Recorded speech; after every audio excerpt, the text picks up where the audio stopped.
Liberty in our lifetimes in a free state of our own. That's the vision. That's the dream. We are building it in New Hampshire. I'm Eric Brakey, your host and renegade statesman for the Porcupine Report. Welcome to your source for porcupine news and free-range conversation on matters of liberty. All right, let's hop into the show.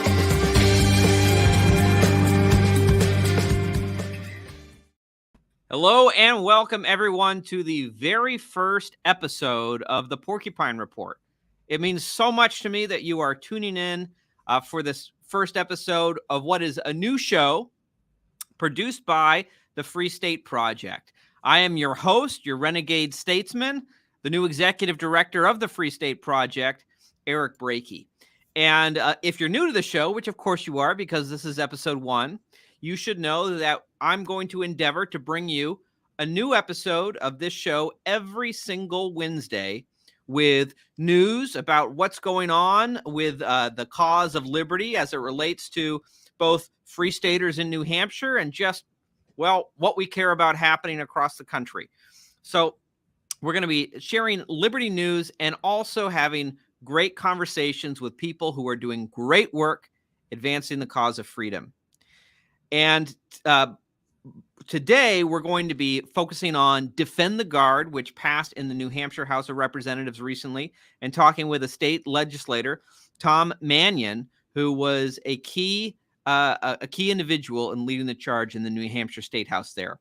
But before we get into that, I want to very quickly tell you about something very exciting happening this Saturday, February 3rd. This Saturday, February 3rd, is Porcupine Day.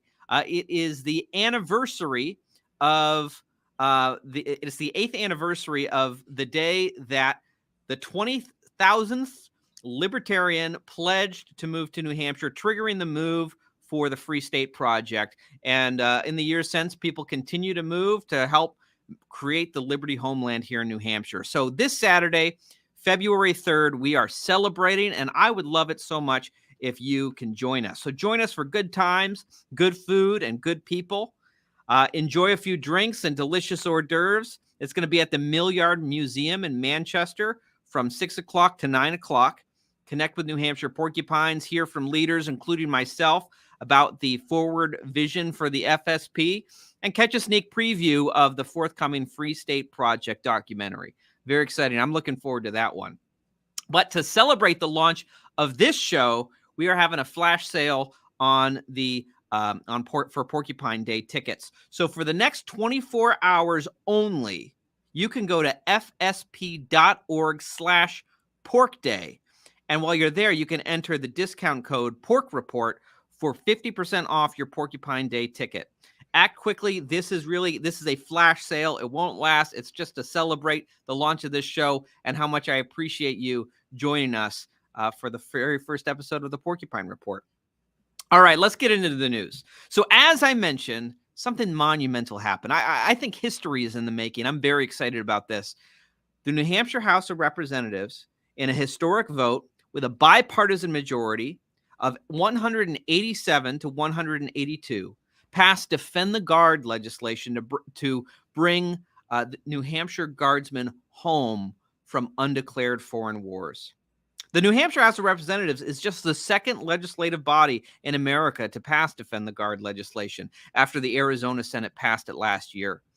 And I'll tell you, my own experiences, in my home state of Maine, where I still serve in the Maine State Senate as I finish out my last term before I make the move to New Hampshire.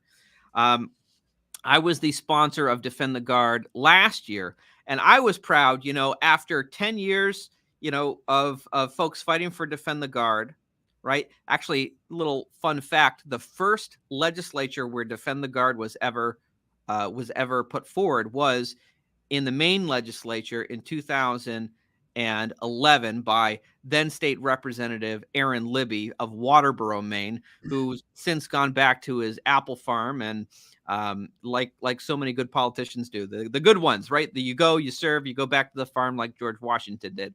Well, he sponsored Defend the Guard legislation for the very first time in 2011. And at the time, it got 13 votes out of 151 in the Maine House of Representatives.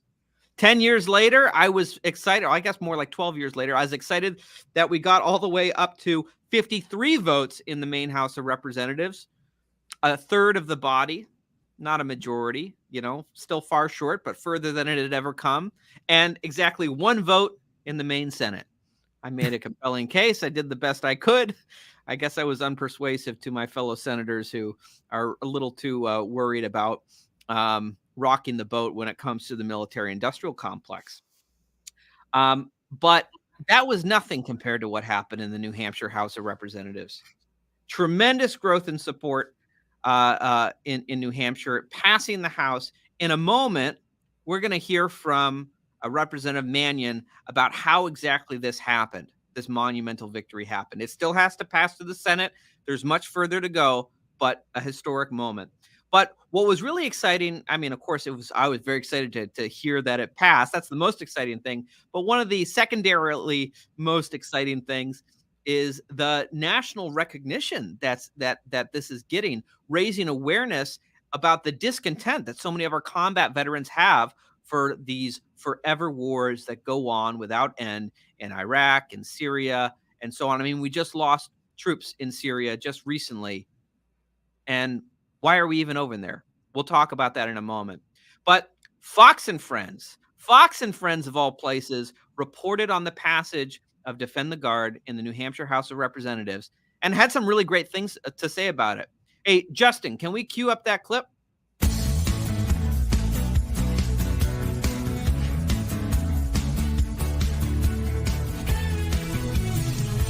The New Hampshire State House, has passed a bill that would require the United States Congress to declare war before deploying the New Hampshire National Guard.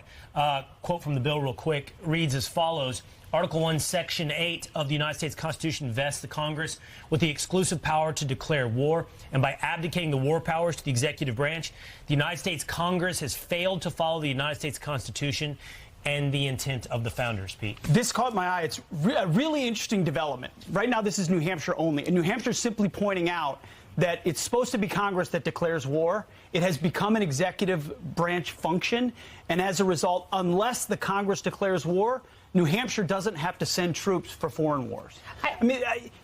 To me, it makes a lot of sense. I spent most of my career as a National Guardsman, deployed multiple times with the National Guard to foreign wars. We got used to the idea that state National Guard are part of expeditionary forces, which is not traditionally the use of a National Guard. And so this is New Hampshire saying, we don't trust how the federal government's going to use our troops, so we're willing to commit them when the American people, through their elected branch in Congress, commits those troops to a foreign war. Then you can. I love this idea. I'm sure the National Guard Bureau is, oh, no. Okay. I love states exerting their influence through a system of federalism and the idea of protecting the prerogative of why are we sending some young guy from New Hampshire to the eastern province of Afghanistan when you have a northern border problem or floods that happen in New Hampshire and they're not there to be able to provide support for that. Yeah. It's an interesting development. It'll be interesting to see whether other legislatures do this and how the military reacts to it. But why are states having to tell the federal government abide by the letter of the Constitution? I love it as well. Mm-hmm. But it's an unfortunate state of affairs when the states are having to say abide by the text. No doubt. I tell you, I grew up watching Fox News, and I never expected to hear support for constitutional limitations on the federal government's ability to, send our troops to war from Fox News. That's amazing. Yeah. I think it's great. It shows how far we've come. But as you can see on screen, we're joined by Representative Tom Mannion, everyone. Representative Mannion, let me introduce you to everyone first. So Tom is a veteran of the United States Marine Corps, where he served as an infantry rifleman and was deployed twice to Iraq. He's a free stater who moved to New Hampshire from Massachusetts just 3 years ago.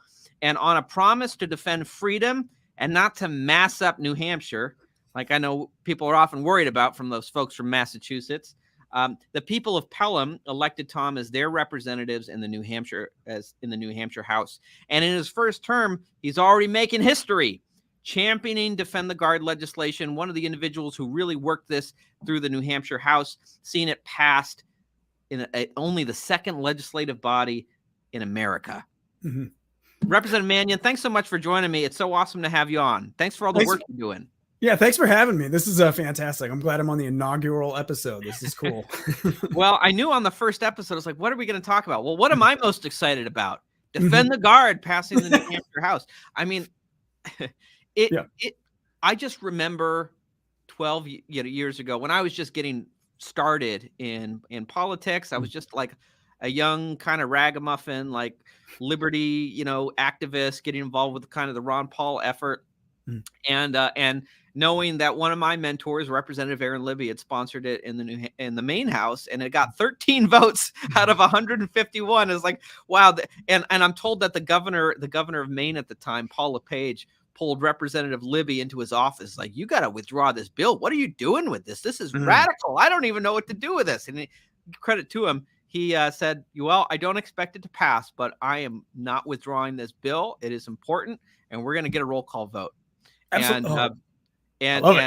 And 12 years later, to see it actually passing like it has in the Arizona Senate and in the now the New Hampshire House, it's amazing to see the support that has grown. But it's also, I guess, depressing in a way, too, because it really is a sign that all these years later, the forever wars are still going on, and people are finally waking up and getting to the boiling point over this after we've been in these wars for it's been 23 years almost now. Oh yeah, it's like you were mentioning earlier with Jordan. Like, people, like, one of the first things I saw on Twitter was just like, why do we have people in Jordan? Like, and the list just goes on. Like, all these places where our guys are forward deployed, they're basically hung out there as a dare against our enemy, saying, hey, our guys are exposed out here. You should do something so then we can retaliate. And like, specifically Arizona, there was Arizona guardsmen that were wounded in that attack this week. So like, that's guardsmen once again on the front lines getting wounded in a country they shouldn't be in. Yeah. Well, now it's interesting. So I know kind of my thoughts on it, but let me ask you, what would you say to someone, because I hear this all the time, right?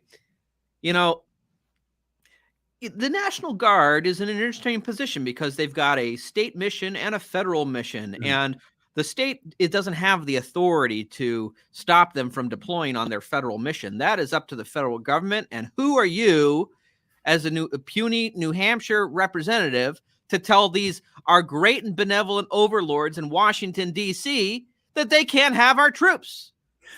All we're asking in the bill is that those benevolent overlords do their job first and declare war. If they really want to take our guys, federalize them, send them overseas to combat, they have to put their name on the dotted line saying this, we all support this. I'm representing my constituents in Massachusetts, New Hampshire, Maine, wherever it may be.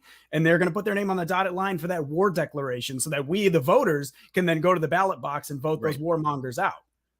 I mean, that's exactly it, right? Is what Madison said, right? That history shows that the executive branch always has the most to gain from war, and therefore is the most prone to it. And therefore, it is with studied care, we placed the power to declare war in the hands of the legislature. And of course, I mean, we haven't had a declaration of war since World War II.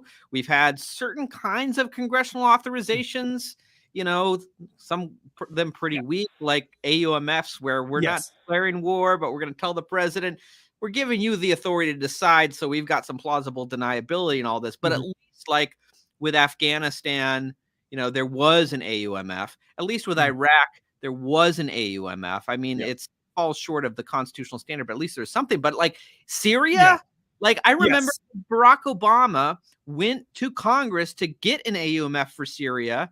And the American public, this was 2014, was an uproar after the disasters in Iraq and Afghanistan and Libya. They said no, and they called their congressmen and they said no, we are not invading Syria. And what happened? They didn't even vote on it. They withdrew it, and Barack Obama said, well, this was just a formality anyway. We're pretty sure we have the authority as it is, so we're putting troops in Syria anyway. And of course, you look at it, right? What is the authority? They point to like an AUMF from 2001, which was Yes. passed to fight Al-Qaeda, and instead they launched a war for Al-Qaeda, giving weapons to, radical Islamists in Syria, allied with Al-Qaeda, who became ISIS to. Yep. That's exactly what happened. And that 2001 AUMF, like at the time, it was 9/11 had happened. So like a lot of congressmen were just like, yeah, sure, whatever you need, Mr. President, right? Like go get the bad guys. The problem is it was just so broadly worded that it's like, I think the number of countries that it has authorized military action in is somewhere in like 22, 23 different countries around the world. Some are in like Southeast Asia for like military operations, whatever they may be. I think that there was last year, it was Matt Gaetz had a general from the Department of Defense down in front of the committee. And we apparently funded a coup in Niger using that exact same authorization. That's how they funded it. And we trained the militants that went in there and started a coup. And it's just like, oh, well, they're tangentially related to maybe somebody that had something to do with 9/11. And that's how the AUMF's written. It's just so broadly defined. And in the last vote that went before the Senate last year with Senator Rand Paul to repeal the 2001 AUMF only got 10 votes. So it's not going anywhere. Like this whole attitude of, well, I went and I spoke. It's like, well, if you really want to change the way that this is working, you just need to repeal the AUMFs. Like that's not going to happen. That option is not on the table. Yeah, because I mean, Congress loves the plausible deniability they have, right? They get to keep collecting all the money from the military industrial complex into their campaign coffers to keep the war machine running. But they never have to go to their constituents and justify supporting these wars because they never have to vote on it. They get the best of everything. And they could just point at the president, be like, well, it's in the president's hands. They're like, we gave him the authorization. He can end it whenever he wants. And it's like, oh, okay, great. So then that's why we're in this paradigm where it's like everybody just blames the president for the wars when it should be Congress that's to blame, right? Yeah. Well, all right. So let's back up a minute, Tom, because we're both obviously very passionate about. I'm fired up. Well, I am too, and I'm so excited about what you pulled off here. But let's step back a minute, and we'll get back to Defend the Guard. So let's talk about you. So obviously, this is the cause you care very much about. I know that you're, as we mentioned, you're a veteran of the Marine Corps. You did 2 tours in Iraq.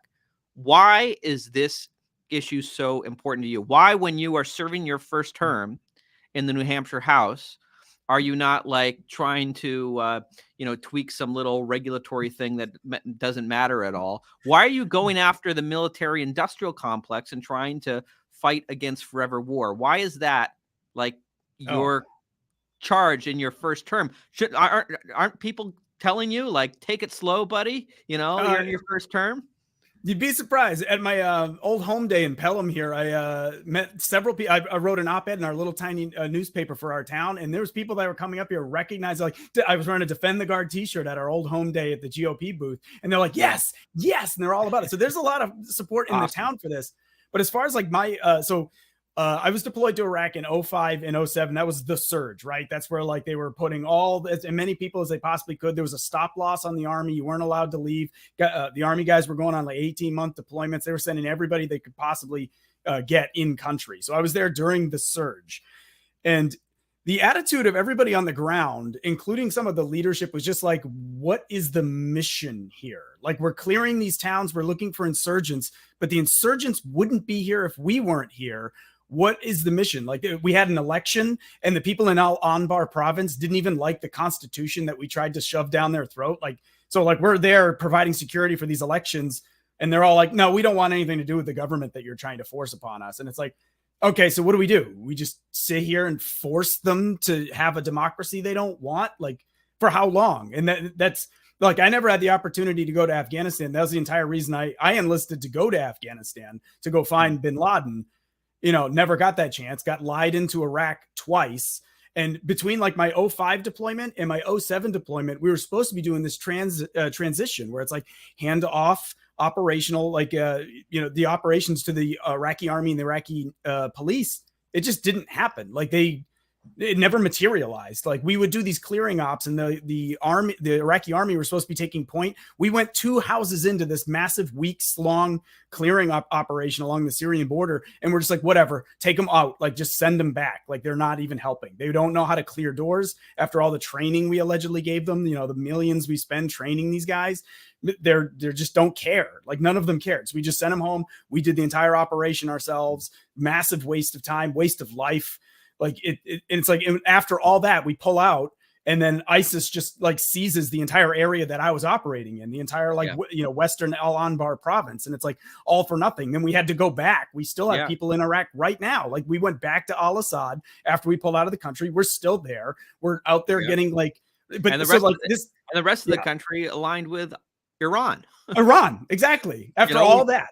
Yeah, we basically like we went in there. We took. I mean, of course, Saddam Hussein was terrible, like most despots in that region. But like he was like a geopolitical rival to the Iranians, and he was a buff. Like his government represented a buffer between the Saudis and the Iranians, and had some some balance there. Yep. But it totally backfired. This whole democracy, this European style democracy that the neoconservatives envisioned was going to happen in Iraq if you just remove Saddam Hussein and instituted, like, gave people the Cliff's Notes version of Western civilization. Like it didn't work out that way.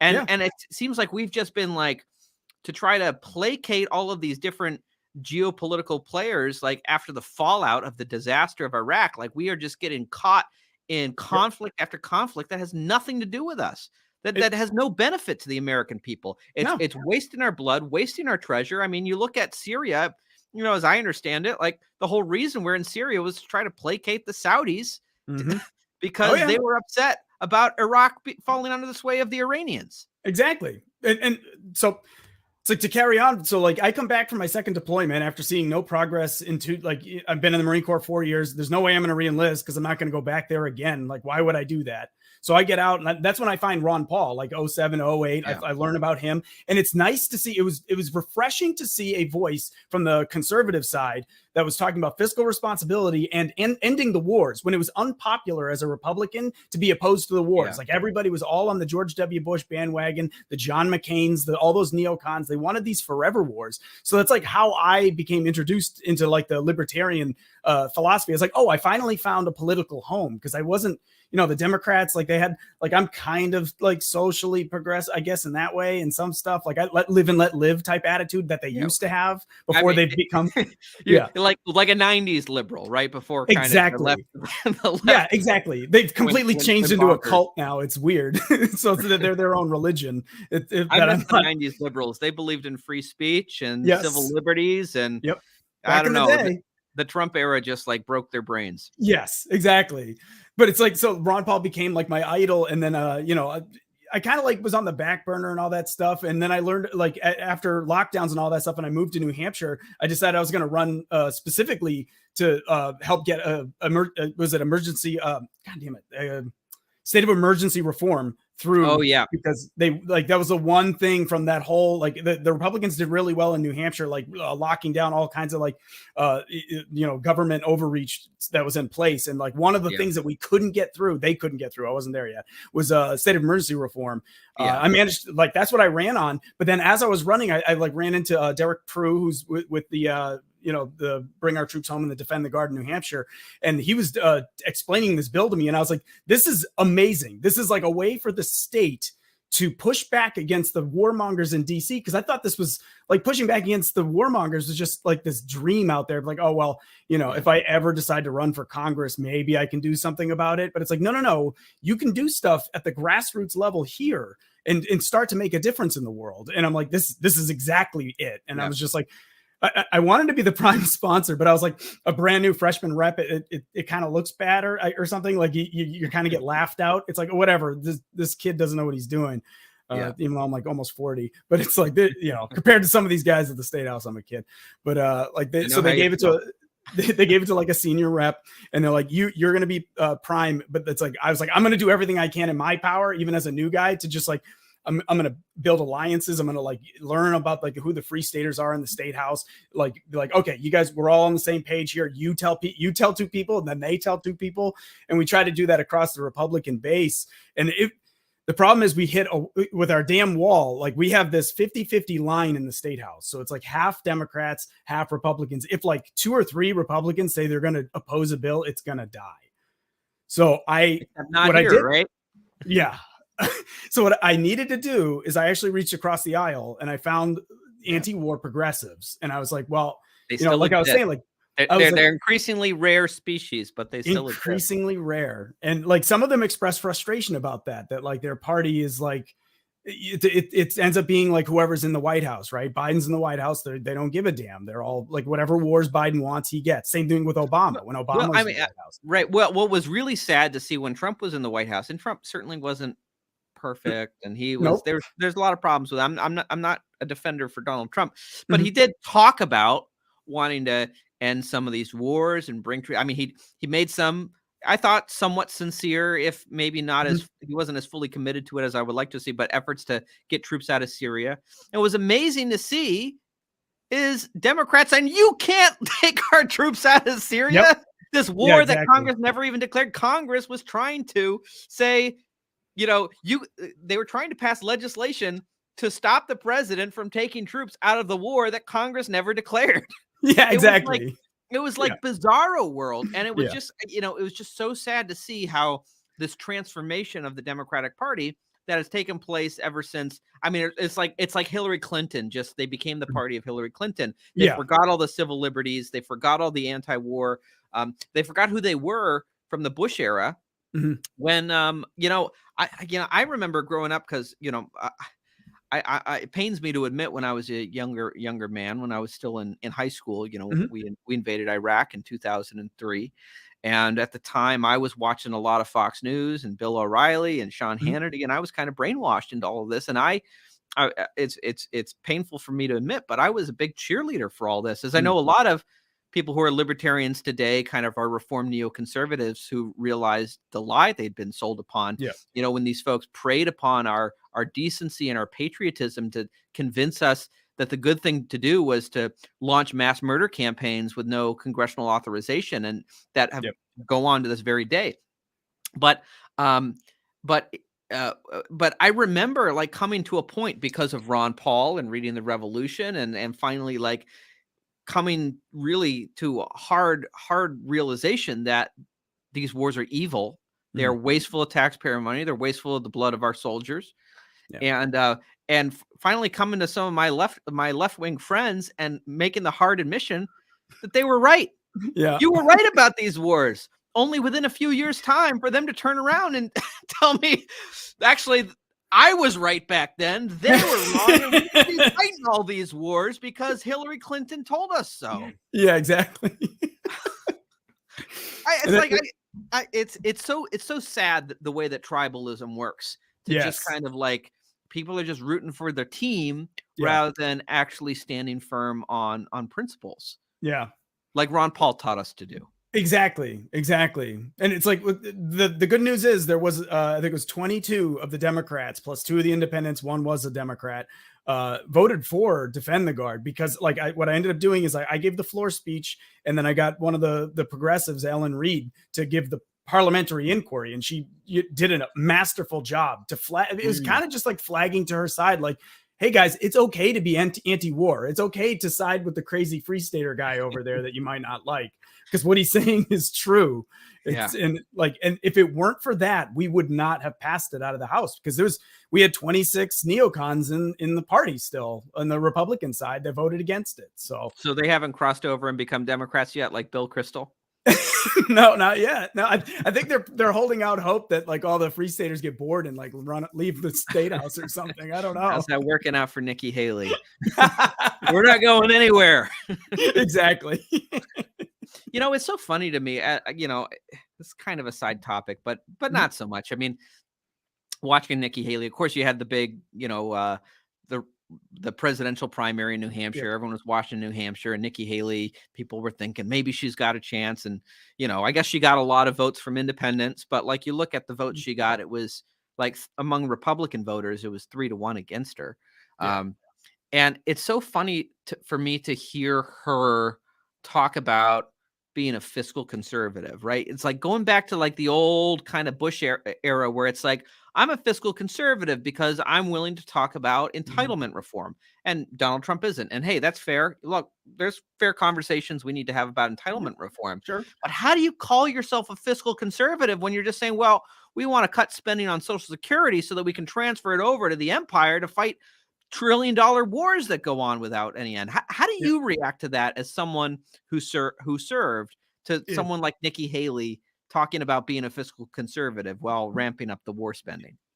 Like people like her disgust me, and like she hides behind the flag. It's like she does that. Well, I'm a wife of a service person. It's like, okay, well, when you are in the, I don't know if I can say, if you're in the sandbox and you're watching your guys get like blown to hell, and it's like, if you yourself do that, I think your attitude would be a little bit different. It's like, I run into this, especially even some of the, like the neocons that have served, right? Like there's this attitude amongst like service members where it's like, okay, that's cool. That's great. So where were you? You deployed to Iraq? It's like, oh, I was on Al Assad Air Base and I ate 3 meals a day and then went home after 6 months. And I was like, oh, great, cool. Well, I got blown up by VBIEDs and got mortared every day. And we were kicking doors in, and you never knew if there was going to be a machine gun nest when that door opened. And it's like, I think our deployments were a little bit different. So I think we should probably realize that we're not really the same. Yeah. So this discussion can't really happen on equal footing. You know, I'll tell you, so in Maine, a guy who was the big, kind of the grassroots champion, working the outside game on Defend the Guard, was a good friend of mine who named Aaron Rollins. He was a retired sergeant from the Maine Army National Guard. He served multiple combat deployments in Iraq. Sadly, he recently passed away. But I know, when it was in committee in Maine, I don't know if you had a similar experience in New Hampshire. But we had veterans there, combat veterans, supporting it. But in came the adjutant general of the Maine Army National Guard, arguing, well, one, he didn't make a very compelling case that, that these wars were not unconstitutional. He just kind of made the argument that we don't really have the authority. The state doesn't have the authority to do this. And further, and this was the argument we heard over and over again, which was, if the state of Maine were to pass this, I'm sure, like, hear this argument in every state that considers it, is that it could jeopardize funding from the federal level. Now, there's a lot of legal arguments I won't go into, at some actual protections there. There's a great letter from the ACLU of West Virginia outlining some of the statutory protections for state funding for National Guards. I won't, that's a much longer story. But I'll always remember, after that hearing, walking out of the committee room with Sergeant Rollins and him just turning to me. And of course he, as he told me, like, so he lost a very good friend in Iraq. And I think he always had a little bit of survivor's guilt about it, because he told me, like, he, his friend was sitting in the seat that he was supposed to be sitting in. Yeah. And Aaron came home and he didn't. And he told me, for all these politicians and all these generals who are talking about funding, if we say that we aren't going to send our National Guardsmen off into these wars that Congress doesn't care enough to even declare, that we might lose funding, that we might not get an extra Humvee, or we might not get a few $1 million here. It's like, I wish that they would just look my buddy's mother in the face and tell her that the death of her son in Iraq was worth it, because the state got a few $1 million out of the deal. Yeah. How do you, when that argument, I'm sure that argument came up in New Hampshire. How do you tackle that? And how did ultimately you guys won the day in convincing people that either the threat's not real, or at the end of the day, there's something more important than money at stake? How did that unfold? It was a mixed bag in the committee. So everything comes out of our committee with a recommendation. There's no bills that never make it through the committee. They all get a public hearing. When we had our public hearing, The only two people that spoke in opposition of like the dozen or so that showed up that day was the Adjutant General's office. So it was the Deputy Adjutant General in there, not the Adjutant General himself. And then the legislative liaison to our State Veterans Advisory Committee, and they had, so this has been a real pain point for me. It irritates me to no end. This organization is created by our law, RSA, and their job is to advise the governor and the legislature about anything to do with veterans. And they have on their panel of voting members, it's like the VFW's there, the American Legion's there, like, Rolling Thunder, a whole bunch of these veteran organizations. And the fact that they would unanimously vote against Defend the Guard was like offensive to me, like beyond like words. And like ever since that like when I learned that, I started attending these SVAC meetings, and I feel like the voting members there are severely disconnected from the modern veterans. Like there's a generational gap here. I don't know what it is with some of these Vietnam guys, like the guy, like, and that's the majority of their voter base. They seem more okay with the status quo, and I don't understand why. Like I've heard some theories where part of it's like, I got drafted, so everyone should have to serve. Yeah, like something like, and I don't get it. Like there's no voting member on SVAC that represents me, like the anti-war specifically, but pretty much anybody who served in the Iraq and Afghanistan war. Like the age is just like a 20-year gap between all the voting members and me. They do not represent me, but their name is the State Veterans Advisory Committee. So this unanimous vote to me is offensive. Like it's something I'm going to look at into the next legislative year, because like we can't file any more bills for this one. But if I run, I'm going to run again. And if I win, hopefully I'm going to reevaluate this, because that organization cannot claim to represent the veterans, because there's a Pew poll from, I think it was like 2019. They said that only 33% of Iraq and Afghanistan veterans think that the Iraq war was, quote, worth it. And only it was like 38% for the Afghanistan war. And this was in 2019 before the disastrous pullout, right? So we left Afghanistan, lost it to the Taliban in the span of hours. And it's like, there's no way that 38% is that high anymore. It's got to be down in the 20s. Like there's nobody that served over there that thinks that all of that, to taking 20 years of like you said, like blood and money and all that over there. Like we spent all that time, and it went from the Taliban to the Taliban. Nothing to show for it. And so I was saying, like the military contractors got a lot to show for it. Yeah, exactly. Yeah. Raytheon's super stoked about that war. And they want so now like they're beating the war drums against Iran. And if anybody's familiar with geography at all, Iran is like the worst parts of Afghanistan with the worst parts of Iraq combined with more landmass. And it like with a superior military, and like it's just not even comparable. It's going to be worse than both those wars combined, like without question. Yeah, I mean, you got to wonder. $30 trillion in debt. Our recruitment rates for the military are as low as they've ever been. They're having trouble recruiting people. I think it's probably a combination of factors of one. I think kind of the physical health of our younger generation is not what it was in past generations, but also just like who would sign up?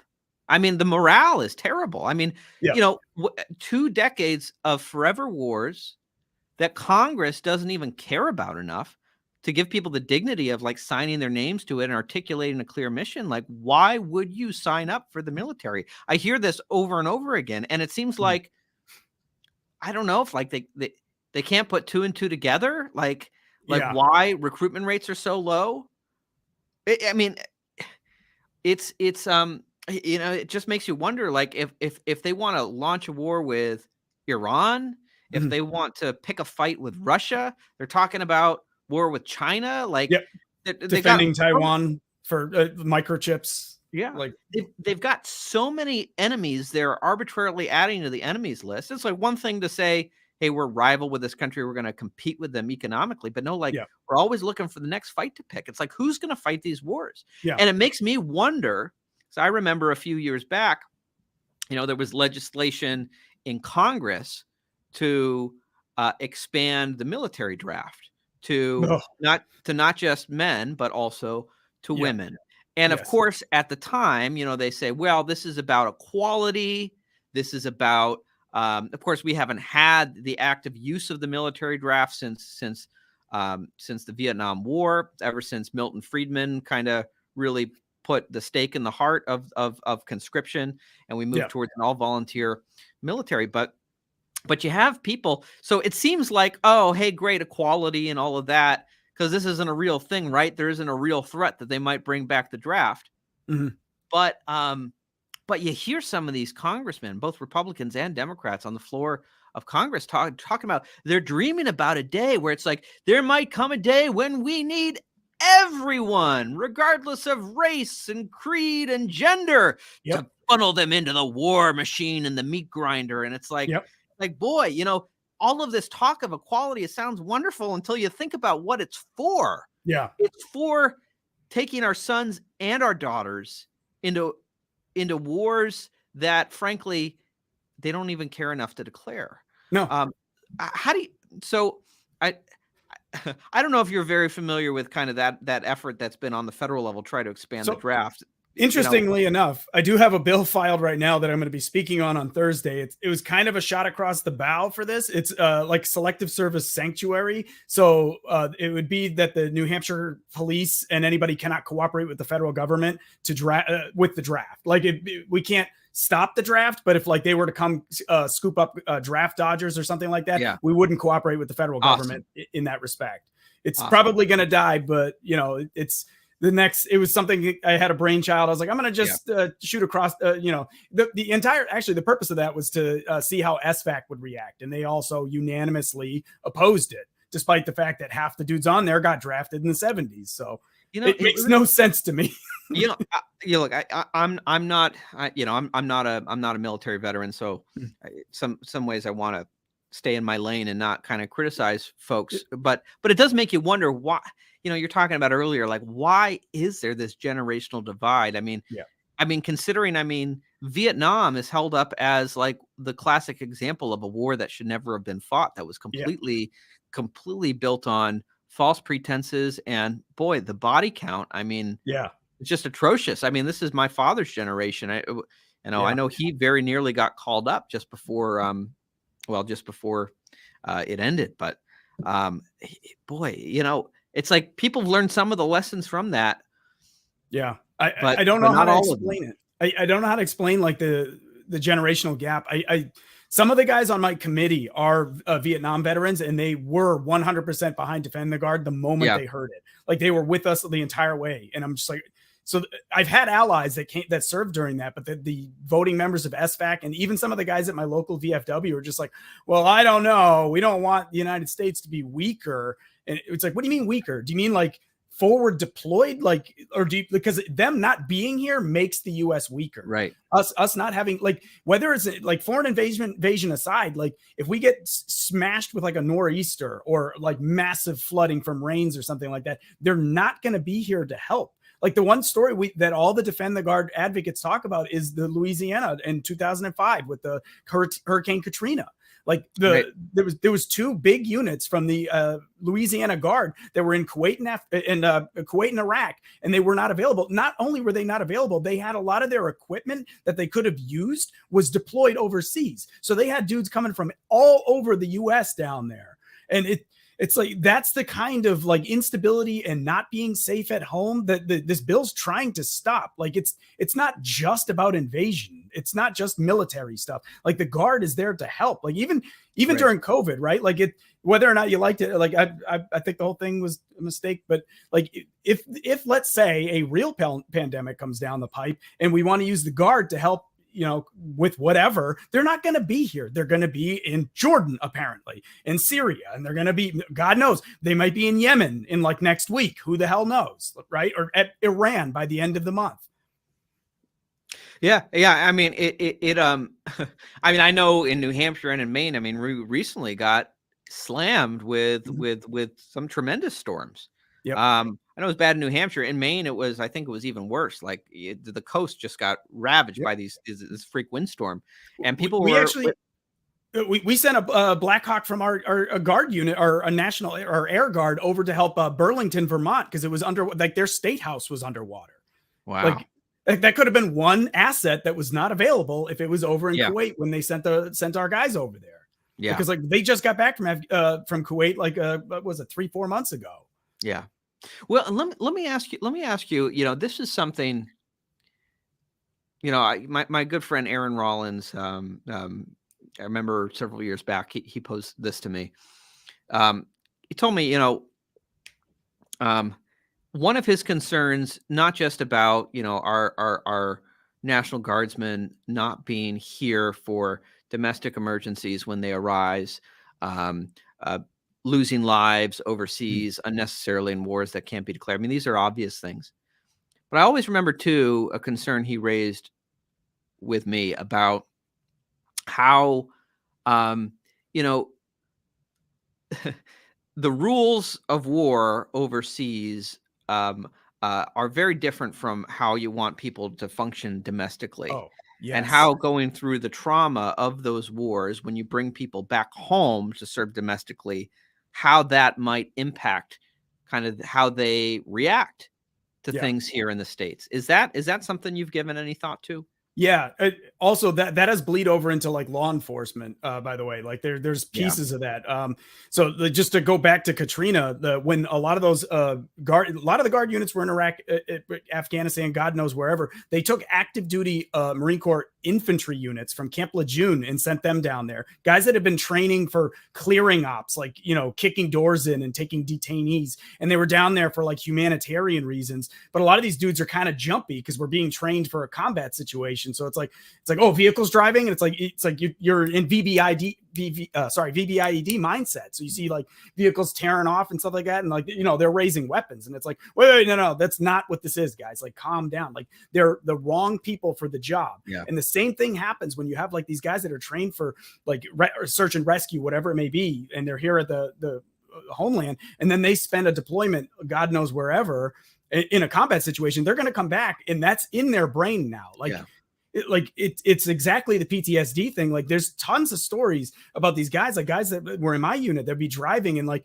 they see a piece of trash on the side of the road when they're just driving their car in like, you know, Maryland or something, and they're going to swerve, even though it's just trash on the side of the road, but it's in their brain forever. Like that kind of thing. It's going to take years and years to just go back to normal. Like, I know it like I drove a Humvee on my second deployment. Like, we were doing a lot of vehicle stuff. And like, I know when I came back, it was like potholes are suspicious, like anything on the side of the road. Like it's like, I don't remember that trash bag being there. And it's like, I don't need to think. It's literally trash day. I'm in friggin' Western Massachusetts. Nothing's going to happen.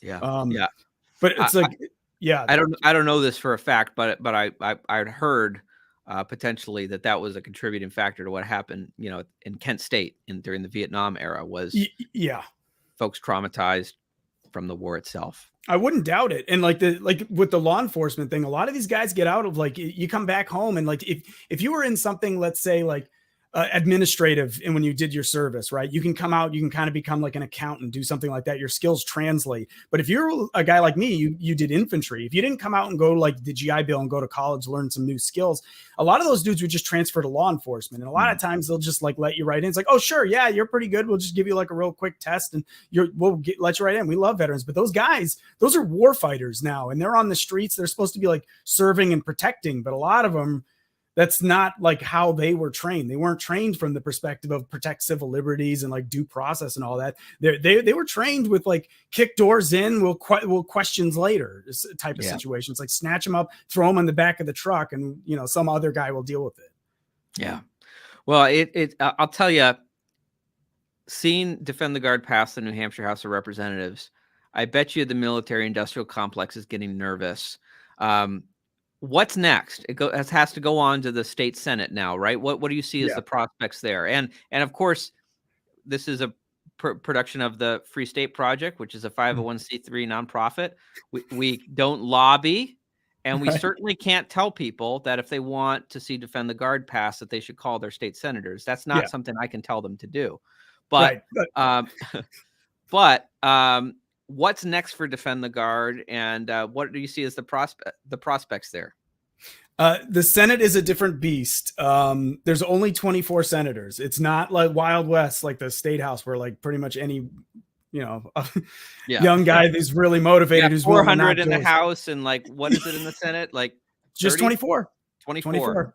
Yeah. Right, we got 35 in the main Senate, so 24. It's an even more exclusive body. Okay. Yes, it is. Yeah. That's the more difficult chamber to get through. And a lot of talk is that they kind of just represent the governor's extra vote. Sometimes they'll kill stuff silently so that he doesn't have to veto it, like, and be embarrassed. But I don't know. We have some allies over there, not many. I don't have a lot of relationships. I'm a freshman rep. I'm trying to work through with some of like the senior leadership that are the Free Stater types. I have been contacted by some people saying you need to talk to this person and this person. And if you get them, you get the rest of the Senate. So that's kind of the battle that I'm trying right now, trying to backdoor stuff. But it's really hard when it's like, hi, we've never met each other. I promise I'm not crazy, but I'm going to talk your ear off about foreign policy for the next 30 minutes. Yeah. Well, we'll probably have to get Derek Prue on at some point to update us on how things are going on the in the other chamber. Is there a time frame? I mean, for when we should expect kind of the action to be happening in the Senate? The Senate. So I know they're chewing through some of their bills. They had like a record amount of bills filed this year. I don't know when they're going to get to our retained bills. Like I just refreshed it. There's no hearing scheduled, and there's supposed to be like rules where like they have to give like a week notice. So at least we can probably like, I want to flood the zone with as many veteran like people, as many veteran Free Staters. There's tons of them. I've already met. I mean, I imagine after passing the House, there's got to be a lot of excitement about there. Yes. Probably a lot of people, who want to be there for it. Yeah, and what's important is what I need them to do, and because the problem is like the SVAC gets in there, so that whatever the adjutant general says is whatever the adjutant general is going to say. We can refute the funding thing for sure. The SVAC has like the emotional underpinning to it, where people are like, "Well, all the veterans are against it if SVAC opposes it." What we need is like Iraq and Afghanistan veteran Free Staters, anybody just show up and say SVAC does not speak for me. Like I disagree with them. When they say unanimous, they are not including me or my entire generation. So like that, because like I remember the battle in my committee was my chair Moffat. He says I have to really respect SVAC because SVAC is like they're supposed to be the voice of the veterans in the state, and if they oppose something, with the committee's supposed to take that in under advisement and weight it heavily, regardless of how many people show up and speak against it. So when we get over to the Senate, I don't really even know what committee's going to get it. They don't have a parallel for state federal relations on their side. It's probably going to be executive departments or something. And that they're going to probably have the same attitude where if SVAC says no, we have to go no. So what we need to do is flood the zone with vets saying they're not speaking for me. Yeah, there's a lot of with legislation like this, there's always a lot of inertia to overcome. And the only way to do that is by people hearing from their constituents and realizing how much support there is. And, maybe they might have some trouble in re-election season if they're hearing from so many people and they ignore that. Again, I'm not telling people what they should do. I can't do that, but I'm just saying for educational purposes, I've seen how it works and when it doesn't work. So I'm happy to knock some doors. Well, awesome. I really appreciate you coming on. Well, I appreciate what you're doing at the State House, and what you all have accomplished is historic. And any final thoughts you want to share with folks before we wrap up the show today? The activism part, like you were saying, I know so the Free State Project can't do it, but it's like everybody out there, like Diego Rivera has an amazing training and phone banking strategy that has been working. I know that phone calls flipped at least one vote for sure. I guarantee, because he told me so, that he got inundated with veteran phone calls, and he had to, like, it was one of the Democrats who voted with us in the committee that made it tie. So it came to the floor with an OTP motion. Phone calls are important. Twitter activism is not going to do it. It's great. It's great to get the message out there, but when push comes to shove, you got to do stuff. You have to show up for committee hearings. You have to do phone banking. You have to contact your state legislator, whoever it is. In this case, it's going to be a senator. Activism, do stuff, get out. It's not all about Twitter sometimes. Yeah. By the way, shout out to Diego Rivera, who's doing great work across the country. He's with Bring Our Troops Home. And I'm always a little proud because one of Diego's first campaigns that he worked on, was my U.S. Senate campaign. So he was knocking doors in Maine with activists from Young Americans for Liberty. It was kind of the origins of kind of Operation Win at the Door, which has gone on to help elect so many freedom lovers across the country, including so many in New Hampshire. And Diego is, Diego is a force to be reckoned with, and really appreciate him bringing his passion and his work on the Defend the Guard effort. Maybe sometime we'll have to get him on the show and check in with him, but he's doing great work. Well, Representative Mannion, I really appreciate you being the very first guest on the Porcupine Report, and keep it up at the State House. It makes me proud knowing that I'm leaving my own state of Maine, which I love very much, but is sadly kind of trending in the wrong direction when it comes to freedom and liberty. And I'm coming to New Hampshire to help, spread the message that, we've got to concentrate liberty loving people in New Hampshire to keep New Hampshire free, to keep that one flame of liberty in New England from being snuffed out by the progressives. All it takes is one election, right? That's true. Yeah.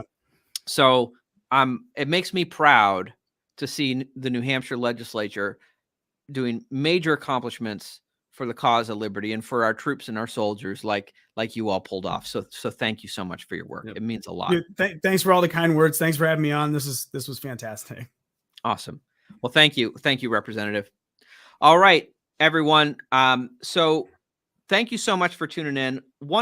Few final things to note before we wrap up the episode here. First, I told you earlier about Porcupine Day coming up on this Saturday, February 3rd. I really hope to see you there. But also another event coming up in the near future is the New Hampshire Liberty Forum. We're going to have amazing keynote speakers at the New Hampshire Liberty Forum. This is going to be in March, Friday, March 15th through Sunday, March 17th. You can get your tickets at nhlibertyforum.com. If you're watching the video version, you'll see the link right there at the bottom of the screen. We've got great keynote speakers. We're going to have Glenn Jacobs. You may know Glenn Jacobs. Not only is he the mayor of Knox County, Tennessee, an adamant liberty-loving individual himself, he is also known by his alter ego, Kane, in the WWE professional wrestling.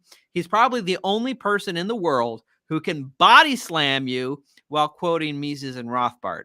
So you're going to want to check him out at the New Hampshire Liberty Forum. He's going to be speaking on Saturday evening. And then Friday evening, we're going to have economist and professor at George Mason University, Brian Kaplan. I'm looking forward to hearing him speak as well as so many great speakers who are coming to join us at the New Hampshire Liberty Forum. So you can grab your tickets at nhlibertyforum.com before prices go up on February 1st. I know there's a short window from when this episode is airing to the price increase. So you're going to want to move quick.